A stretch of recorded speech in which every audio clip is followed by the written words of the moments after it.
नमस्कार, मैं सुश्रुत चौधरी आप सभी का हार्दिक स्वागत करता हूं स्टडी आईक्यू के स्टेट पीएससी चैनल में। दोस्तों, आप सभी को पता है कि यहां पे हम सभी ने ठान लिया है कि आपको एसडीएम बना के रहेंगे। और इसी के साथ साथ आज बहुत ही एक बढ़िया खुशखबरी आपके लिए मैं लेके आया हूं। स्टडी आईक्यू ने अपना लाइव बैचेस लॉन्च कर दिया है और बहुत ही ज्यादा सपोर्ट आप सभी के तरफ से मिला है, जिसके वजह से हमारे तरफ से दूसरा जो बैच लॉन्च किया गया है वो मॉर्निंग वाला बैच है। तो जल्द से जल्द आप इस बैच के साथ एनरोल कर लें एसएस लाइव कोड के साथ, जिसके लिए आपको मात्र 18,999 रुपए पे करना पड़ेगा। दोस्तों, आपको मैं बता दूं, इसमें ना कि आपको सिर्फ लाइव बैच का सपोर्ट मिलेगा, आपके अपने चुनिंदे फैकल्टीज के साथ live to live 1-to-1 interaction का मौका मिलेगा। इसके अलावा भी मॉक टेस्ट्स, पीडीएफ्स और भी आपके डाउट क्लियरिंग के लिए भी अलग से सेशन रखे जाएंगे। तो ये सभी के साथ आप आराम से अपने यूपीएससी की तैयारी कर सकते हैं। उम्मीद है आप सभी लोग जल्द से जल्द जुड़ जाएंगे 11 जुलाई से पहले। तो दोस्तों, हमने जो सिलसिला शुरू किया था इकोनॉमिक्स का, वहां पे हम एक टॉपिक को लेके उसके ऊपर हम लोग चर्चा करते थे, जहां पे हम देखते थे कि बेसिक्स क्या है या उसके पीछे थ्योरी लेवल में हमें क्या क्या याद रखना है। इसमें हमने थोड़ा सा सुधार लाया है। जबकि आपके प्रीलिम्स का एग्जाम बहुत ही अच्छा रहा होगा, अब आने वाले मेंस एग्जाम के तरफ बढ़ते हुए हम सभी ने ये डिसाइड किया है स्टडी आईक्यू टीम की तरफ से कि क्यों ना इस प्रोग्राम को और भी अच्छे तरीके से आपके सामने लाया जाए, ताकि आप जितने भी बच्चे यहां पे मौजूद हैं सभी का प्रीलिम्स के साथ साथ मेंस का जो क्राइटेरिया है वो भी आपका सॉल्व हो। तो यहां पे हमने क्या किया है, यहां पे हमने पिछले एक हफ्ते का इकोनॉमिक करंट अफेयर्स में जो भी खबरें सुर्खियों में थी उनको चुन के यहां पे हमने लाया है। और उसी के साथ साथ हम ये भी देखेंगे कि उन खबरों में खासियत क्या है, क्या क्या चीजें हमें याद रखना है, और साथ में हम उस चीज को स्टैटिक पोर्शन के साथ जोड़ के देखेंगे कि इकोनॉमी में हमें कौन कौन से कॉन्सेप्ट वहां पे याद रखने हैं जो कि कभी भी आपको सवाल में आ सकते हैं। तो देख लेते हैं एक बार। सबसे पहला जो हमारा टॉपिक है दैट इज पेमेंट विजन 2025। अच्छा, ये पेमेंट विजन 2025 क्या चीज है सर? ये डिजिटल पेमेंट के लिए लाया गया है एक विजन, जहां पे हमारा मकसद है कि ज्यादा से ज्यादा लोगों को डिजिटल पेमेंट के साथ जोड़ा जाए, और ना कि ये साथ ही साथ में ये जो फैसिलिटी है इसको सेफ, सिक्योर एंड फास्ट बनाया जाए, ताकि ज्यादा से ज्यादा लोग इसके साथ जुड़े रहें। यहां पे आपको जो सबसे बड़ी चीज याद रखनी है वो है 4 E's का जो फॉर्मूला है, दैट इज थीम। क्या थीम है यहां पे? E payments for everyone, everywhere and every time. दोस्तों, याद रखना है कि ये जो हमारा ई पेमेंट का सिलसिला जारी हुआ था, इसके पीछे एक मकसद था गवर्नमेंट का, वो है डिजिटल इंडिया का, जहां पे गवर्नमेंट ने सोचा था कि घर बैठे बड़े आराम से किसी भी चीज के लिए हम पे कर सके। और इसी मकसद के साथ ये जो डिजिटल पेमेंट, ई पेमेंट का सिस्टम हमारे सामने लाया गया था। और सबसे पहले आपने पेटीएम को देखा होगा, उसके बाद धीरे धीरे गूगल पे, उसके बाद धीरे धीरे फोन पे, और ऐसे ही बहुत सारे ऐप्स आपके सामने आया होगा। साथ ही साथ आपको मैं बता दूं, यूपीआई के बारे में भी आप सभी ने सुना होगा।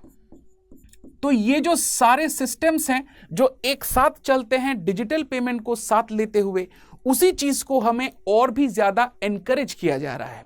दोस्तों, यहां पे जो ऑब्जेक्टिव्स है वो आपको याद रखने हैं, क्योंकि मेंस लेवल पे कभी भी आपको पूछे जा सकते हैं कि ये जो विजन है 2025 का, ये कौन से ऑब्जेक्टिव से हम आगे ले जाना चाहते हैं। तो सबसे पहला जो चीज आपको याद रखना है, वो जो चेक बेस्ड पेमेंट सिस्टम है, इसको हम चाहते हैं कि जितना ज्यादा कम हो सके उसको कम करना है। ये 0.25% तक हमें लेके आना है। उसी के साथ साथ हमें याद रखना है कि हमें जो ये डिजिटल पेमेंट का सिस्टम है, जितने भी रजिस्टर्ड लोग इसके साथ जुड़े हुए हैं, इसके नंबर को ट्रिपल करना है, 3 गुना करना है, ताकि ज्यादा से ज्यादा लोग इसके साथ जुड़ पाएं। साथ ही साथ में यह भी आपको याद रखना है कि 50% से भी ज्यादा लोग हर साल जुड़े, यह भी इस विजन का एक बहुत ही बड़ा मकसद है। दोस्तों ये जो 2025 का मकसद है ये तो बहुत ही बढ़िया है, आपको कभी भी पूछा जा सकता है, लेकिन जो ट्रेंड पे चल रहा है किसी भी स्टेट पीएससी में, वहां पे हम देख सकते हैं कि पीसीएस वाले आपको पिछले जो बीता हुआ कल है उससे बहुत ज्यादा सवाल पूछते हैं।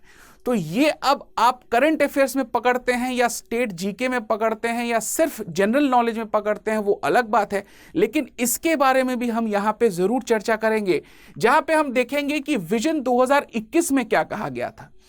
2021 में कहा गया था कि सारे भारतीय नागरिक को हम ये जो ई पेमेंट वाला फैसिलिटी है इसके साथ हम वाकुफ करवाएंगे, और साथ ही साथ में 4 गोल यहां पे रखा गया था, जिसमें हमने देखा था competition, cost, convenience and confidence. ये आप देख सकते हैं 4C। इस बार का है 4E's, उस बार का था 4C's। तो ये सारे जो सवाल हैं आपको कभी भी पूछे जा सकते हैं, याद रखिएगा। साथ ही साथ में आप जब भी आंसर राइटिंग में इन सब डेटास का इस्तेमाल करते हैं तो बहुत ज्यादा बढ़िया तरीके से आप उस चीज को प्रेजेंट कर सकते हैं। तो ये है हमारा विजन 2021। तो 2025 का विजन जो है वो 2025 तक रहेगा, उसके बाद हम लोग नया विजन, नया सिस्टम लेके आएंगे, और 2021 तक हमने देखा था कि इस विजन के साथ हम लोग आगे बढ़े थे। दोनों ही जगह पे आपको याद ये रखना है कि हम डिजिटल पेमेंट के बारे में बात कर रहे हैं, हम ई पेमेंट्स के बारे में बात कर रहे हैं। दोस्तों आगे बढ़ते हैं। इसके बाद जो हम देखेंगे वो है सरकार का जो इनकम है वो बहुत ज्यादा बढ़ गया है, और इसी के लिए सरकार बहुत ज्यादा खुश है। डायरेक्ट टैक्स कलेक्शन में बहुत ज्यादा उनको इंक्रीज दिखा है। अब ये क्या चीज है थोड़ा सा देख लेते हैं। फाइनेंशियल ईयर 2022-23, अब यहां पे आपको याद रखना है जो फाइनेंशियल ईयर शुरू होता है वो 1 अप्रैल से शुरू होता है किसी भी साल का। तो अगर 22-23 है तो ये कौन से फाइनेंशियल ईयर में आएगा? 1 अप्रैल 2022 से लेके 31 मार्च 2023 तक का टाइम जो है, ये 1 साल का टाइम हम यहां पे फाइनेंशियल ईयर के हिसाब से पकड़ते हैं। यहां पे एक और छोटी सी चीज आपको याद रखना है, अगर आरबीआई का फाइनेंशियल ईयर आपसे पूछा जाए दोस्तों, तो वहां पे आपको जुलाई टू जून का टाइम पकड़ना है। मतलब पूरा देश एक तरफ और हमारा आरबीआई जो हमारे देश को चलाता है वो एक तरफ। ये थोड़ा सा आपको याद रखना है, काफी टाइम पे बच्चे कंफ्यूज हो जाते हैं। तो आइए देखते हैं इसके बाद हमें क्या देखना है कि मिड जून का जो डेटा हमें शो कर रहा है वो है पिछले साल में जितना इनकम डायरेक्ट टैक्सेस से हुआ था उसके ऊपर 45% ज्यादा इस साल हमारे लिए हम देख सकते हैं कि सरकार को इनकम हुआ है, जिसके वजह से वो काफी ज्यादा खुश हैं। काफी समय आपने अपने एग्जाम पेपर में देखा होगा कि ये डायरेक्ट टैक्सेस में सबसे बड़ा चंक किसका होता है, ये सवाल काफी टाइम पे पूछा जाता है। तो इसीलिए आपको मैं बता दूं, ये जो कलेक्शन है इसमें सबसे ज्यादा जो पार्ट है वो कॉर्पोरेशन टैक्स का है। उसके बाद है हमारा पर्सनल इनकम टैक्स, जिसमें हम देख सकते हैं सिक्योरिटी ट्रांजैक्शंस टैक्स भी जुड़ा हुआ है, जिसको हम एसटीटी के नाम से भी जानते हैं। तो ये सारी चीजें एक साथ लेके हम देख सकते हैं पर्सनल इनकम टैक्स आता है जो कि सेकंड पोजीशन में है। तो आपको इस जगह से बहुत बार सवाल पूछे जा सकते हैं कभी भी। अब इसके साथ साथ आपको जो चीज और एक चीज याद रखना है, दैट इज इस मामले में गवर्नमेंट ने जो इनिशिएटिव लिया है दोस्तों, 2019 के बाद 2020-21 का जो टाइम था वो हमारे लिए काफी ज्यादा नुकसानदेह था, और हमने देखा कि गवर्नमेंट का टैक्स कलेक्शन में भी काफी ज्यादा कटौती हुआ है। कारण था एक ही, दैट इज कोविड। और कोविड के चलते जो हमने देखा पूरे भारत में लॉकडाउन एक के बाद एक हुआ, उसके वजह से इकोनॉमिक स्लोडाउन्स काफी ज्यादा हुए, जिसकी वजह से हमने देखा कि हर एक तरीके से गवर्नमेंट को सामना करना पड़ा। अब यहां पे देख सकते हैं विवाद से विश्वास जो स्कीम लाया गया था वो है जितने भी पेंडिंग ऐसे केसेस हैं या किसी का भी अगर पेंडिंग टैक्सेस है, उस डिस्प्यूट को हम बड़े आराम से हम सुलझा सकते हैं, ताकि जो भी पेंडिंग टैक्सेस है वो गवर्नमेंट के पास लाया जा सके। तो ये एक बहुत ही बढ़िया स्कीम लाया गया था आफ्टर पैंडेमिक सिचुएशन टैक्स को टैकल करने के लिए। तो यहां पे आप देख रहे हैं डायरेक्ट टैक्सेस के बारे में। इसके अलावा भी आपको मैं बता दूं और एक तरीका है टैक्स कलेक्शन का, दैट इज इनडायरेक्ट टैक्सेस, जहां पे हम जीएसटी की बात करते हैं। जीएसटी को लेके बड़े डिटेल से, बड़े आराम से हमने पिछले सेशन में देख लिया है ऑलरेडी। आपने से किसी ने अगर वो वीडियो नहीं देखा है तो जरूर आप हमारे चैनल को फॉलो कीजिए, वहां पे आपको वीडियो मिल जाएगा जहां पे आप इनडायरेक्ट टैक्सेस और जिसमें जीएसटी के बारे में आप जान सकते हैं। तो दोस्तों ये रहा increase in direct tax collection, जिसके वजह से हम देखते हैं सरकार को भारी नाफा हुआ है। इसके बाद हम देखते हैं अगर हम पर्सनल इनकम टैक्स को छोड़ दें, इसके अलावा कॉर्पोरेशन टैक्स एक डायरेक्ट टैक्स में आता है, डिविडेंड डिस्ट्रीब्यूशन टैक्स एक डायरेक्ट टैक्स में आता है जिसको हम काफी टाइम पे डीडीटी भी कहते हैं। इसके अलावा आप मिनिमम ऑल्टरनेटिव टैक्स भी हम देख सकते हैं डायरेक्ट टैक्स में आता है। दोस्तों आप में से बहुतों के दिल में यह सवाल आ सकता है कि ये डायरेक्ट टैक्स है क्या चीज। दोस्तों डायरेक्ट टैक्स ऐसे टैक्स हैं जो हम डायरेक्टली किसी एंटिटी या किसी संस्था को देते हैं, जिसमें हम देखते हैं कि क्या हम अपने तरफ से सरकार को वो टैक्स देते हैं। कॉर्पोरेशन टैक्स बड़े बड़े जो कॉर्पोरेट्स हैं वो गवर्नमेंट को देता है, हम अपने तरफ से अपने पर्सनल इनकम से पर्सनल इनकम टैक्स देते हैं। आगे बढ़ते हुए हम दूसरे न्यूज की ओर बढ़ते हैं जहां पे हम देख सकते हैं कि कोऑपरेटिव बैंक्स में सुधार लाने की बात की जा रही है, जहां पे आप देख सकते हैं जो नैफ कब है, जिसका फुल फॉर्म है national federation of urban cooperative banks and credit societies. ये नैफ कब जो है ये अर्बन सोसाइटीज का एक एसोसिएशन है जो एपेक्स लेवल प्रोमोशनल बॉडी है। वो क्या करता है, ये जो अर्बन कोऑपरेटिव बैंक्स का है इसके बारे में लोगों को बताता है। दोस्तों यहां पे मैं आपको बताना चाहूंगा कि बहुत बड़ा अंतर है cooperative banks and commercial banks के भीतर।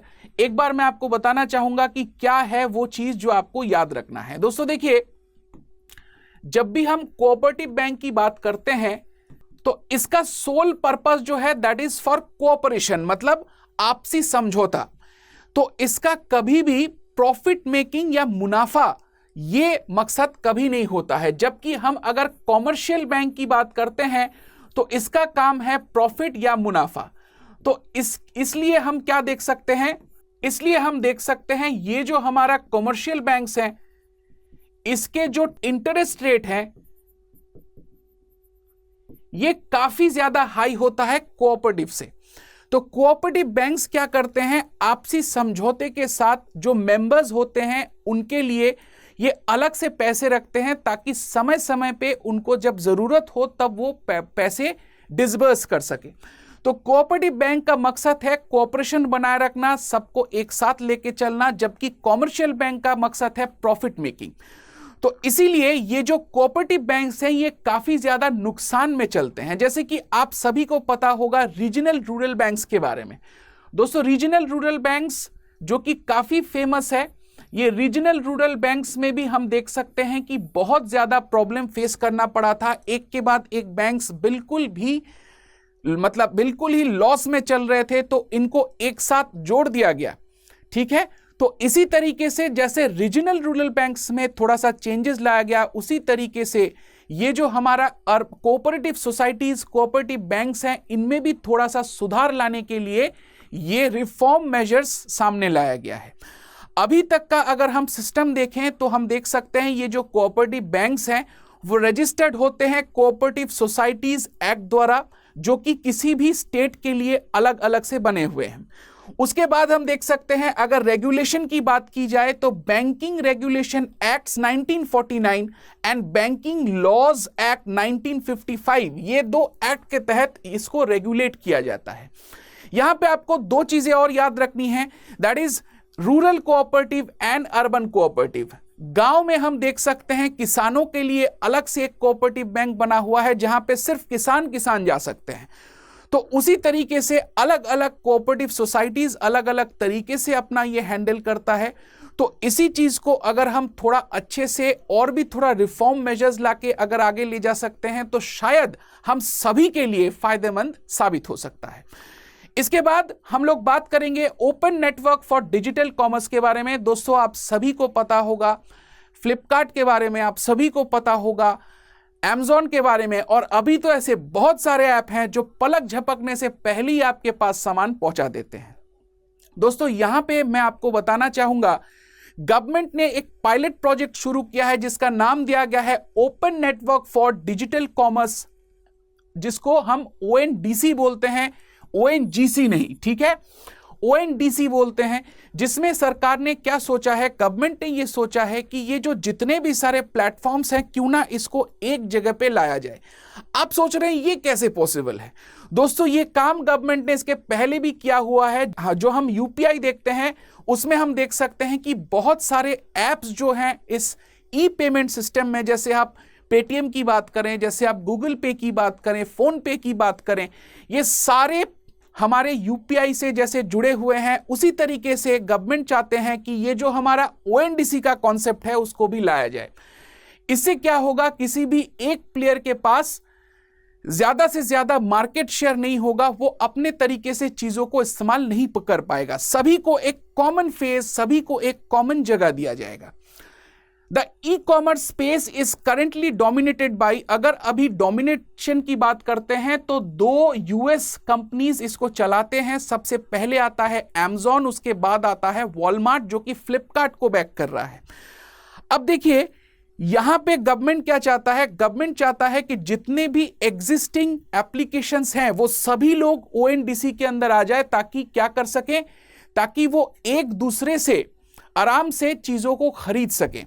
तो यहां पे आप देख सकते हैं जो कि वॉलेंटरली चॉइस होगा सभी के लिए, लेकिन गवर्नमेंट अल्टीमेटली चाहते हैं कि एक जगह पे आ जाएं, ताकि जो Amazon का कस्टमर है वो फ्लिपकार्ट से भी खरीद पाए, वो मिंत्रा से भी खरीद पाए। और सिर्फ कपड़े या सामान नहीं, गवर्नमेंट चाहते हैं कि सभी चीजों को एक साथ लाया जाए, जहां पे होलसेल का सामान भी इंक्लूड किया जाएगा। तो ये सारी चीजों को मद्देनजर रखते हुए ये जो ONDC का कार्यक्रम है ये आगे चलते बहुत बड़ा कुछ रेवोल्यूशन लाने वाला है ई-कॉमर्स सेगमेंट में। तो आप सभी के लिए ये जो न्यूज है वो बहुत ज्यादा इंपॉर्टेंट है। इसके बाद हम देखेंगे कार्ड टोकनाइजेशन के बारे में। आप सभी को डेबिट कार्ड, क्रेडिट कार्ड के बारे में तो पता ही होगा। दोस्तों देखिए RBI ने क्या बोला, 30 सितंबर तक आपको जितने भी कार्ड्स आपके पास हैं उन सभी को एक टोकन दिया जाएगा। अब टोकन का मतलब क्या है, ये एक यूनिक नंबर है जो सभी कार्ड के साथ जोड़ा जाएगा। अब कहीं पे भी आप कुछ शॉपिंग करते हैं तो आप उसके थ्रू सब कुछ कर सकते हैं। जनरली अभी के टाइम पे की अगर बात करते हैं तो काफी एप्लीकेशंस ऐसे हैं जहां पे आप अपने कार्ड डिटेल्स सेव कर लेते हैं। जैसे कि कभी भी अगर आप Amazon से, फ्लिपकार्ट से या किसी भी साइट से शॉपिंग करते हैं तो आप अपना कार्ड का डिटेल्स के साथ साथ उसको सेव कर देते हैं, ताकि अगले ट्रांजैक्शन में आपको आसानी रहे। हम आसान सी चीजें करना पसंद करते हैं, तो इसीलिए क्या होता है, मर्चेंट के पास आपका जो कार्ड डिटेल्स है वो सेव हो जाता है, जो कि काफी टाइम पे मिसयूज होने का भी संभावना रखता है। इसी वजह से हम क्या देखते हैं कि RBI ने बोला है कि सभी कार्ड्स के साथ ये एक टोकन फॉर्मेट में एक यूनिक नंबर दिया जाएगा जो सिर्फ मर्चेंट के पास होगा। और इससे क्या होगा, इससे हम देख सकते हैं चीजें बहुत ज्यादा सेफ हो जाएगा। दोस्तों अभी जो आपको मैंने बताया कार्ड सेव करने का तरीका, ये जो कार्ड सेव करने का जो तरीका है इसको हम, इस प्रोसेस को हम इकोनॉमिकली बोलते हैं COF, ठीक है, इसको हम क्या बोलते हैं, COF, कार्ड ऑन फोल्डर्स। और इसी के साथ साथ हम देख सकते हैं नया जो लाया गया है उसको कहा जा रहा है COFT, जिसके तहत हम देख सकते हैं हर एक कार्ड के साथ एक यूनिक टोकन नंबर जोड़ा जाएगा, जो कि अपने लिए वॉलेंटरी है। मतलब किसी भी कार्ड होल्डर को जबरदस्ती दिया जा रहा है ऐसा नहीं है, लेकिन अपने ट्रांजैक्शन की सेफ्टी के लिए, अपने अकाउंट के सेफ्टी के लिए। काफी टाइम पे आपने सुना होगा कि इसका वेबसाइट हैक हो गया है, उसका कुछ हैक हो गया है, तो इसी तरीके से आपका जो डेटा है वो किसी के भी हाथ में जा सकता है। तो सभी से यही रिक्वेस्ट रहेगा कि आप सभी लोग 30 सितंबर से पहले अपने अपने रेस्पेक्टिव बैंक से आप जाएं, जहां पे आप पता करें कि ये किस तरीके से काम चल रहा है। ठीक है, चलिए यहां पे आप देख सकते हैं, क्या यहां पे आप देख सकते हैं कि ये बहुत ज्यादा सेफ है और ये जो टोकन्स हैं ये आपको अपने रिस्पेक्टिव बैंक से ही मिल सकता है। तो ये कार्ड टोकनाइजेशन काफी इंपॉर्टेंट टॉपिक है आने वाले मेंस के लिए, जो कि बहुत ही पूछे जाने वाले सवालों में से एक बन सकता है। आगे बढ़ते हैं नेक्स्ट टॉपिक के साथ, जहां पे हम देखेंगे सॉल्ट सेक्टर क्राइसिस के बारे में। दोस्तों हमारे इकोनॉमी में ऐसे बहुत सारे सेक्टर्स के बारे में हम बात करते हैं, जिसमें से एक सेक्टर है हमारा सॉल्ट सेक्टर। खाने में अगर नमक ना हो तो किसी भी खाने में स्वाद नहीं आता। तो उसी तरीके से हम देख सकते हैं सॉल्ट सेक्टर में अगर क्राइसिस हो तो पूरे देश के लिए टेंशन वाली बात है। दोस्तों यहां पे आप देख सकते हैं ये जो हमारा डिमांड है वो दिन ब दिन बढ़ता जा रहा है, और इसीलिए हम देखते हैं कि बहुत ज्यादा प्रेशर हो रहा है जो भी इस काम के साथ जुड़े हुए हैं। अब प्रॉब्लम क्या है, फार्मर्स ने कहा है इसके जो प्राइस हैं वो बहुत लो हो चुका है, और यहां पे मिनिमम सपोर्ट प्राइस जिसको हम एमएसपी के बारे में भी एमएसपी के नाम से भी जानते हैं, उसके लिए ये किसान लोग जो हैं वो अपना मतलब जो भी बात है वो सामने रख रहे हैं। अब आप सोच रहे हैं कि सर ये किस तरीके से हो सकता है, हम थोड़ी देर में बात करेंगे। उससे पहले हम बात करेंगे कि हमारे देश में नमक बनता कैसे है। दोस्तों देखिए 3 मेथड्स इसमें इस्तेमाल होते हैं। एक होता है सोलर इवापोरेशन, एक होता है वैक्यूम इवापोरेशन, और एक होता है सॉल्ट माइनिंग। तो ये 3 तरीका है जिसमें से आप देख सकते हैं सबसे ज्यादा ये एवापोरेशन जो मेथड्स हैं ये इस्तेमाल किया जाता है। जो सॉल्ट सेक्टर है वो हमारे माइनिंग के अंडर आता है, जिसके वजह से हम देखते हैं हमारे मिनिस्ट्री ऑफ माइनिंग इसको देखरेख करता है, और यहीं पे लोगों का कहना है कि हम इसको यहां पे नहीं रखने देना चाहते हैं। क्या है मुद्दा, एक बार देख लेते हैं। यहां पे आप देख सकते हैं कि इंडियन सॉल्ट मैन्युफैक्चरर्स एसोसिएशन, जो कि ISMA के नाम से भी फेमस है, उन्होंने कहा है कि ये जो क्लासिफिकेशन ऑफ सॉल्ट है उसको चेंज करना बहुत जरूरी है। फिलहाल जो मिनिस्ट्री ऑफ माइनिंग के अंडर आता है उसको हम चेंज करके मिनिस्ट्री ऑफ एग्रीकल्चर के अंडर ले जाना चाहते हैं, ताकि एमएसपी मिलने में आसानी हो। आपको मैं यहां पे बताना चाहता हूं ये जो एमएसपी का मैटर है ये काफी सेंसिटिव मैटर है। दोस्तों ये क्या होता है, मिनिमम सपोर्ट प्राइस के तहत गवर्नमेंट अपने तरफ से ये कहता है कि आप अपने प्रोडक्ट प्रोड्यूस कीजिए, आपको जो मिनिमम पैसा देना चाहिए वो हम देंगे। मतलब कि अगर आप क्या करते हैं, अगर आप सॉल्ट मैन्युफैक्चरर हैं, जो हमारा मंडी है, मंडी में काफी सारे बिजनेस कार्टेल चलते हैं। उन्होंने क्या सोचा, उन्होंने सोचा कि नमक का जो भाव है वो हम 10 रुपए से ज्यादा नहीं देंगे। तो किसान जो है वो 15 रुपए पे बेचना चाहता था, लेकिन वो जबरदस्ती, क्योंकि सभी लोग बोल रहे हैं कि 10 रुपए से ज्यादा नहीं देंगे, तो उसको क्या किया जाता है, उसको सप्रेस करके ये लोग जो बिजनेस कार्टेल है वो नमक उनसे ले लेते हैं और आगे बहुत ऊंचे दामों में बेचते हैं। तो यहीं पे आता है गवर्नमेंट, जहां पे गवर्नमेंट कहता है कि कोई बात नहीं दोस्तों, एमएसपी के तहत हम आपको 16 रुपए देंगे, आप बिल्कुल निश्चिंत होके कोई भी अगर आपसे ना खरीदे तो आप हमें देके जाइए, हम उस चीज का बंदोबस्त करेंगे। तो ये जो एमएसपी है ये बहुत सारे प्रोडक्ट्स के ऊपर, बहुत सारे कॉर्प्स के ऊपर हम देखते हैं लागू होता है, लेकिन नमक के ऊपर नहीं है, क्योंकि कुछ देर पहले मैंने आपको कहा कि इसका क्लासिफिकेशन में कहा गया है कि ये इंडस्ट्री के अंडर आता है। दोस्तों यहां पे हमारा जो ISMA है, इन्होंने क्या लॉजिक दिया है, इन्होंने कहा है कि ये जो माइनिंग के अंडर आता है, लेकिन मात्र 0.5% जो हमारा नमक है वो माइनिंग के थ्रू निकाला जाता है। 99.5% नमक जो है वो सीडिंग, फार्मिंग एंड हार्वेस्टिंग, जो कि एग्रीकल्चर के अंदर आते हैं जो प्रोसीजर्स, उसके तहत निकाला जाता है। क्योंकि ज्यादातर नमक जो बनता है वो हमारा सब soil water and sea water से ही बनता है, जो कि हार्वेस्टिंग के द्वारा बनाया जाता है, ना कि माइनिंग के द्वारा। तो ऑब्वियस सी मांग है इनका कि हमें जल्द से जल्द ये जो हमारा क्लासिफिकेशन है इसको चेंज किया जाए, हमें मिनिस्ट्री ऑफ एग्रीकल्चर के अंडर लाया जाए और हमारा जो एमएसपी का मांग है उसको पूरा किया जाए, तभी जाके हम कर सकते हैं। अगर अभी के लिए हम बात करते हैं तो हम देख सकते हैं ये सेंट्रल सब्जेक्ट है। ये भी सवाल बहुत ज्यादा पूछे जाते हैं, कौन सा सब्जेक्ट है, कौन से लिस्ट में है। तो ये सवाल आपको याद रखना है कि ये एक सेंट्रल सब्जेक्ट है जो कि हमारे 7th शेड्यूल ऑफ कॉन्स्टिट्यूशन में रखा गया है, जहां पे इसको माइनिंग इंडस्ट्री के अंदर रखा जा रहा है। दोस्तों इसके साथ साथ कुछ और भी चीजें हैं जो आपको ध्यान में रखना है। भारत जो है पूरे दुनिया में 3रे स्थान पे है आफ्टर USA एंड चाइना। तो नमक उत्पादन की बात करते हैं तो 3rd पोजीशन में भारत आता है। अगर हम कौन से जगह पे होता है इसकी बात करते हैं तो यहां पे आप देख सकते हैं कोस्टल जो एरियाज हैं, जैसे कि गुजरात हो गया, तमिलनाडु हो गया, आंध्र प्रदेश, महाराष्ट्र, कर्नाटक, ओडिशा, वेस्ट बंगाल, गोवा, इन सभी जगह पे आप देख सकते हैं होता है। इसके साथ साथ राजस्थान को भी आपको याद रखना है। लेकिन अकेला गुजरात जो है वो इतना ज्यादा प्रोड्यूस करता है, आप देख सकते हैं यहां पे 8.5 million ton salt per year, जो कि हमारे पूरे प्रोडक्शन का 80% है वो गुजरात से आता है। तो ये सारी चीजें जो हैं आपको कभी भी एग्जाम में पूछे जा सकते हैं। आने वाले जितने भी प्रीलिम्स के एग्जाम हैं वहां पे भी आपसे पूछे जा सकते हैं। तो इसी तरीके से ये सब कुछ आपको याद रखना है, अपने आंसर्स में डालने हैं। और इसी तरीके से आज का हमारा जो ये सिलसिला है, आज का जो कार्यक्रम है वो यहीं पे समाप्त होता है। उम्मीद है आप सभी को ये जो नया तरीका है बहुत पसंद आया होगा। स्टडी IQ के टीम के तरफ से आप सभी को बहुत बहुत धन्यवाद। मिलते हैं अगले सेशन में।